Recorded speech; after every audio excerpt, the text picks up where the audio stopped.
sobre esta situación que tiene que ver justamente con los supuestos casos de abusos laborales. Y hemos invitado para entender un poco más sobre esta situación al abogado César Bernal. Él es abogado especialista en temas laborales. Abogado César Bernal, ¿cómo te va? Muy buenas tardes, gracias por tu tiempo. Buenas tardes, ¿cómo están? Muchas gracias por el contacto, espero que se encuentren todo bien. Bien, excelente. Para entender principalmente de las responsabilidades y de las obligaciones que tiene uno como empleado y también el derecho, el ropaje legal cuando uno es contratado principalmente para una labor y termina haciendo otras y algunas que incluyen incluso poner en peligro su seguridad física. Recién teníamos un contacto con un joven que nos comentaba y hemos visto también muchas imágenes, sin mencionar marcas porque esto ocurre en varios locales, donde terminan incluso siendo guardias de seguridad, enfrentarse a delincuentes de poca monta, pero poniendo en riesgo su vida. ¿Eso podría encuadrarse dentro de algún tipo de abuso laboral, doctor? Sí, antes que nada, no es correcto lo que le voy a señalar, pero es la realidad. Esa es una constante empresarial, no es una constante en este caso particular, nada más la cuestión de hacer el famoso de todo, ¿verdad? Porque estuve escuchando el relato del trabajador y en todo momento refería de todo, ¿verdad? Y tampoco saber darse a entender es común, ¿verdad? O sea, ¿qué implica ese de todo, ¿verdad? Y tal cual señalaba la cuestión de oficiar de cajero, oficiar de repositor, de limpiador, de cobrador, de gestor, de autocompra, guardia de seguridad, sereno, etcétera. Eso supera la cuestión para la cual uno fue contratado. Si bien es cierto, excepcionalmente puede darse el caso de que se necesite cubrir determinado sector. Esto no es así en el caso particular del funcionamiento de esta empresa, ¿verdad? Esto es de conocimiento público, ¿verdad? Quien más quien menos tiene un BI en su cuadra sabe que esto es así, ¿verdad? Y eso, en primer término, por más que sea la práctica imperante, eso significa que sea correcto, ¿verdad? Eso es totalmente contrario a la ley. Sí. Yo fui contratado para un trabajo determinado, cajero, particularmente lo que más pudo referir el trabajador, ¿verdad? Porque hizo referencia a su usuario que no debía ceder, etcétera, ¿verdad? Que totalmente lo lógico es ello, ¿verdad? Porque si hubiese ocurrido o ocurriera algún tipo de ilícito con ese usuario o alguna cuestión administrativa interna allí de la empresa, él va a ser responsable porque ese usuario es particular de quien debe operarlo, ¿verdad?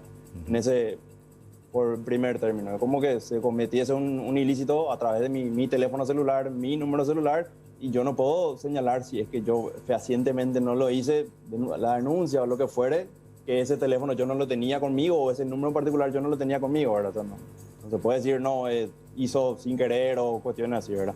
Eso por un lado, ¿verdad? Por otro lado, lo que también era el punto clave, álgido de la denuncia, eran los descuentos, ¿verdad? Esto es una constante también, una mala praxis a nivel general, a nivel restaurante, supermercado, kiosco, etcétera, ¿verdad? Eso tampoco es correcto porque según el Código del Trabajo, en el artículo 63, establece cuáles son las previsiones para el empleador. Y en primer término lo ya señala, el primer inciso lo ya te señala cuál es la cuestión particular, ¿verdad? Deducir, retener o compensar, habla el código, sumas de dinero en estos conceptos, ¿verdad? En primer término. Y a su vez hace lo propio el artículo 240 del Código del Trabajo, que se compaginan los dos, que establece, esto sí me voy a permitir la lectura porque es un poco más extenso, el empleador no podrá deducir, retener o compensar suma alguna que rebaje el importe de los salarios, sino por los siguientes conceptos. Lo puede hacer, pero sobre estos conceptos, ¿verdad? Y el primer articulado te habla indemnización por pérdidas o por daños en los equipos, que podría ser, podría encuadrarse dentro de lo que estamos comentando. Instrumentos, productos, mercancías, puntualmente, maquinarias, instalaciones del empleador causadas por culpa o dolo del trabajador y establecidas en sentencia judicial. Y en este caso no hay ni la culpa ni el dolo por parte del trabajador. En el caso particular, ¿verdad? Culpa es negligencia y dolo es intención de. Sí. Yo, trabajador, yo no tengo la intención de que esa mercadería o ese producto se hurte o se robe. Y tampoco es una culpa imputable a mí que eso se robe. O sea, yo a lo sumo puedo, che, ¿qué haces? ¿Verdad? Pero yo no puedo, no debo exponerme a algún hecho punible, algún hecho criminoso, ¿verdad?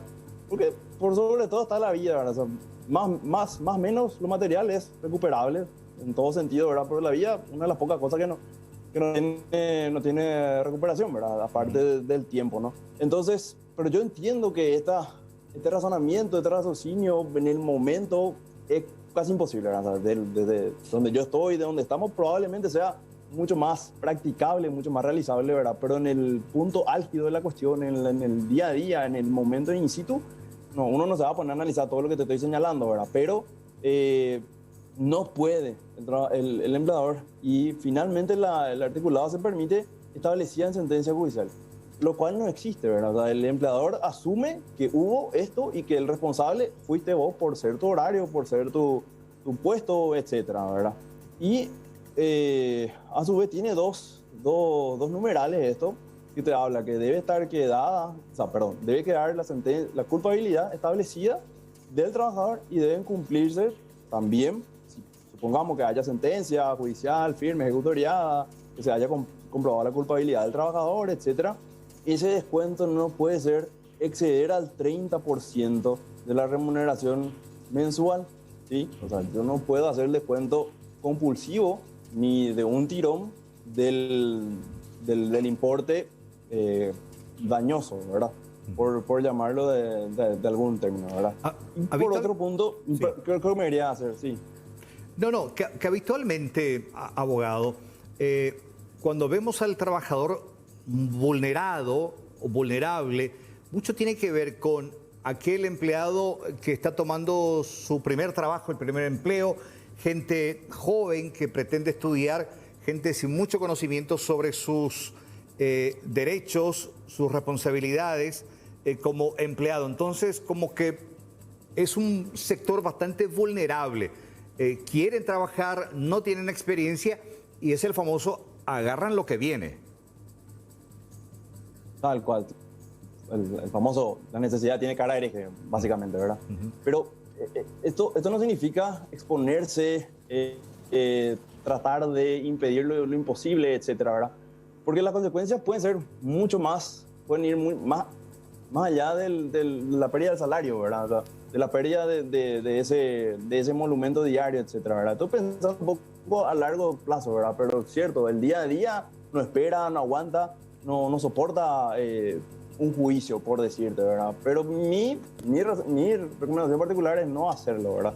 Y si hubiere algún descuento, que es la norma, así, tal como te he señalado, hacer la denuncia en la autoridad administrativa, que es el Ministerio del Trabajo, la autoridad por excelencia, puede ser esa la vía, o la otra vía puede ser retirarse de manera justificada, porque yo no acepto este descuento es arbitrario, ilegítimo, ilegal, inconstitucional, todos los que vos le quieras poner anteriormente. Pero allí pasa lo que señalaba Bruno. ¿Y qué hago? O sea, ¿dónde me voy? Conseguir trabajo es harto difícil hoy día, ¿verdad? No tengo capacitación, soy joven, me estoy queriendo formar, etcétera, ¿verdad? Entonces uno baja la cabeza y, bueno, continúa. Pero esas serían las salidas jurídicas, ¿verdad? Así lo que yo debo hacer referencia, ¿verdad? La denuncia ante la autoridad administrativa por el descuento compulsivo, ilegal, arbitrario, etcétera. Y lo subsiguiente, uno no quita lo otro, o un retiro justificado por un descuento ilegal y debido, ¿verdad? Y también hacer la salvedad que retiro no es renuncia. Son dos conceptos similares, pero disímiles jurídicamente, en el sentido de, si yo opto por la renuncia, que tal cual no la vas a encontrar en el Código del Trabajo, así como renuncia, sí lo vas a encontrar con la palabra dimisión, en el artículo 102, allí uno pierde sus derechos, en el sentido de uno pierde el derecho a la indemnización y el preaviso, que son los rubros más voluminosos, más sustanciosos de la liquidación tarifada, y el otro es el retiro, en el cual uno mantiene incólume sus derechos laborales, la totalidad de ellos, ¿verdad? Y también nada obsta que uno pueda reclamar laboralmente, indemnización en concepto de daños y daños, ponerle el apellido que quiera, perjuicio, moral, etcétera. Excelente, doctor. Muchísimas gracias, César Bernal, especialista en temas laborales, para tratar de echar un poco de luz también sobre esta situación que lamentablemente se da. Lo reconocías al inicio, es un hecho con mucha frecuencia, principalmente en locales comerciales, donde la necesidad, como decía, tiene que dar eje. Bueno, quiero trabajar, y se somete a uno a un montón de abusos. Pero hay instancias donde uno puede denunciar incluso de forma anónima, que es lo que te garantizan justamente el Ministerio del Trabajo. César, un abrazo, gracias por tu tiempo. A ustedes, muchísimas gracias, que les vaya bien. Gracias. Un gusto. Abogado César Bernal. Hacemos una breve